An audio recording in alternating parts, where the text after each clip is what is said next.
Dans le prochain onglet, on va voir la fonction et sa table de vérité. Donc, pour se mettre en contexte, il arrive qu'on souhaite vérifier si tous les tests logiques d'un ensemble sont évalués à vrai. Donc, dès qu'un test logique donne une valeur logique faux, on considère là, que l'ensemble est faux. Si on regarde là, dans le fond les tables de vérité ici, le premier test logique donne true et le deuxième test logique donne true, donc le résultat va être true. Dans tous les autres cas, dès qu'il y a un false à quelque part, le résultat va être false. Donc ici, le deuxième test logique est false, donc le résultat est false.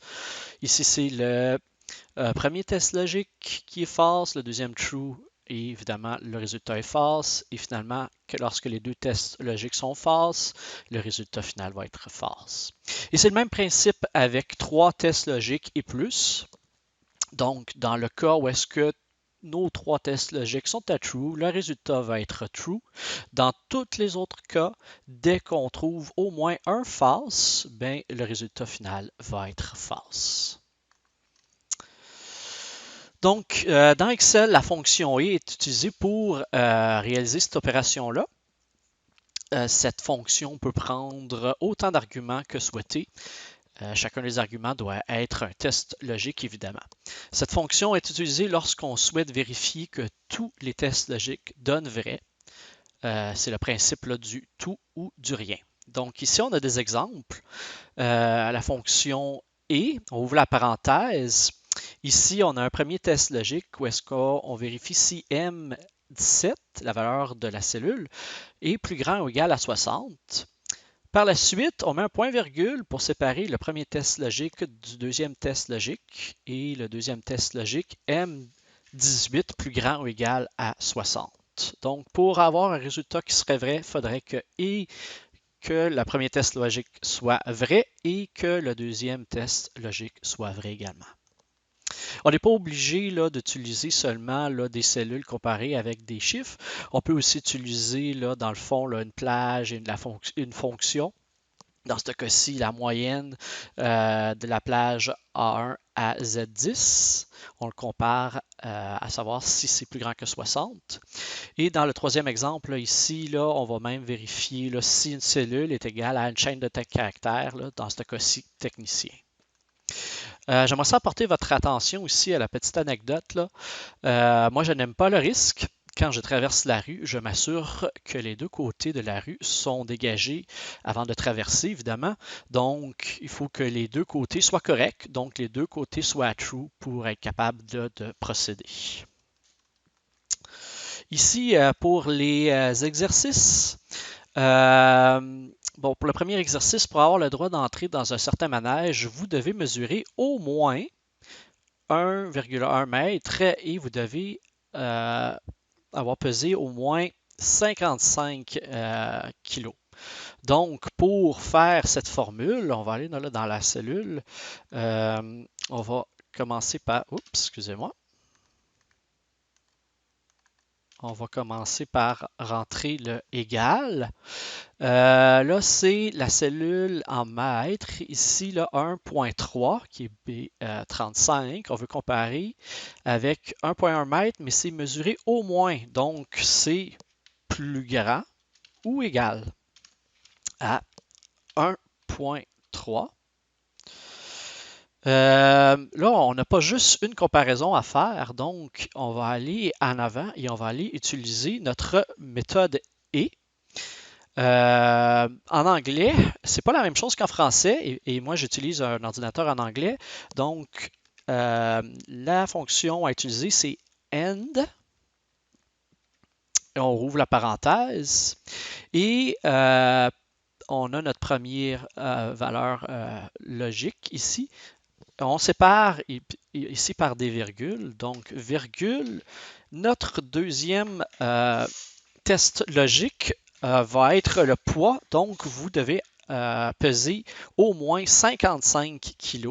Donc, on va aller sélectionner notre cellule C35 et on doit peser plus grand ou égal à 55 et on ferme la parenthèse et on pèse sur Entrée, ce qui nous donne notre résultat.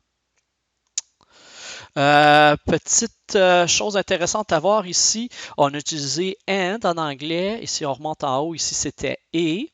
Et puis, une autre différence, c'est que la plupart des fonctions en anglais, les séparations sont des virgules, tandis qu'en français, là, c'est des points-virgules. Donc, tout dépendamment de qu'est-ce que vous utilisez comme version de Excel, faites attention à ça, là, ça peut vous causer quelques maux de tête. Si on va regarder là, par la suite le deuxième exemple, ben, c'est la même chose, dans le fond, égal, dans mon cas, AND, rouvre la parenthèse, on va aller sélectionner la cellule ici. Est-ce que c'est plus grand ou égal à 1.1, virgule, pour séparer nos tests logiques. On va aller cliquer sur notre cellule où est-ce qu'on a notre 54, qui est C36.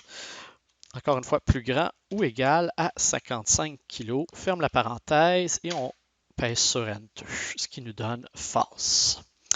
Et on peut faire aussi là, le reste là, en utilisant le drag pour qu'Excel puisse nous remplir automatiquement les cellules. Donc, à la ligne 37, évidemment, là, il va tout aller nous remplacer nos colonnes par les lignes 37. Là. Donc, ici, 0.9 est pas plus grand ou égal à 1.1. Donc, celui-là ici il est à false. 55 est égal à 55 kg. Donc, celui-là ici est à true.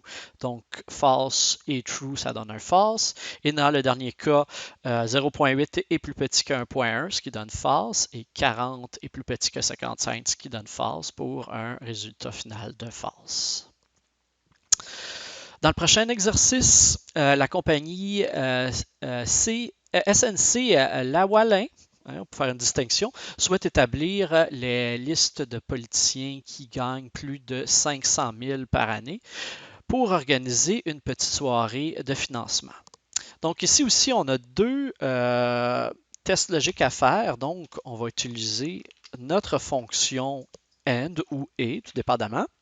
On rouvre la parenthèse. Là, premièrement, on veut savoir si la classe professionnelle, c'est politicien. Donc, on va aller sélectionner notre cellule. Alors, on va commencer avec C45. Si C45 est égal à, on va ouvrir les guillemets, puis on va aller écrire politicien. Donc ça, c'est notre premier test logique. Virgule ou point virgule selon le code de votre Excel. Et on va aller faire le deuxième test logique qui est de vérifier si la personne gagne plus de 500 000. Donc, on va sélectionner notre cellule de salaire et on va utiliser le symbole plus grand que 500 000. Ferme la parenthèse et on pèse sur Enter.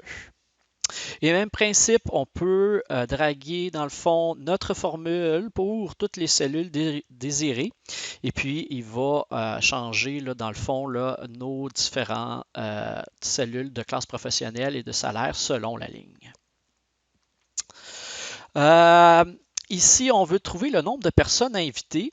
Et puis, pour ce faire, là, je vais vous montrer dans le fond une nouvelle fonction qui est nombre si. Donc, en français, nombre si, nb.si. Et en anglais, c'est count-if. Donc, dans notre cellule, on va évidemment mettre notre égal, count, if. Donc, la première valeur ici, le premier paramètre qu'on doit mettre, c'est notre plage ici de réponse. Et notre deuxième paramètre, c'est la valeur qu'on désire avoir. Dans ce cas-ci, nous autres, on veut avoir les personnes qui sont politiciens et qui gagnent plus de 500 000. Donc, tous ceux qui sont à true. On ferme la parenthèse. Donc, qu'est-ce que ça va faire? C'est que ça va compter toutes les occurrences dans cette plage de cellules-là où est-ce qu'on a la valeur true. Donc, si je pèse sur Enter, on voit là qu'on a 1, 2, 3, 4 valeurs qui sont à true. Encore une fois, si vous voulez voir là, les réponses ou les solutions des formules, vous pouvez sélectionner les lignes 56 et 60 et afficher ou on-hide et vous allez avoir là, dans le fond toutes les différentes solutions.